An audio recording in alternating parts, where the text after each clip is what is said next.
Nega? Ranglari bir xil, lekin narxi har xil. Qaysi emulsiya qimmatroq, qaysi arzonroq? Bularning farqi faqat narxidami yo sifatidami? Arzon emulsiya budjetga mos va katta maydonlarni bo'yash uchun yaxshi tanlov. Tez quriydi, surishga oson va turli xil ranglari bor. Qimmat emulsiyaga keladigan bo'lsak, sifat va chidamlilikni ta'minlaydi va qattiq mustahkam yopishadi va uzoq yillar davomida o'zining rangini yo'qotmaydi.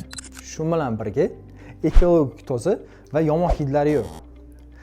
Lekin ozgina qimmatroq bo'ladi va qaysidir turlari qurish uchun ko'proq vaqt oladi.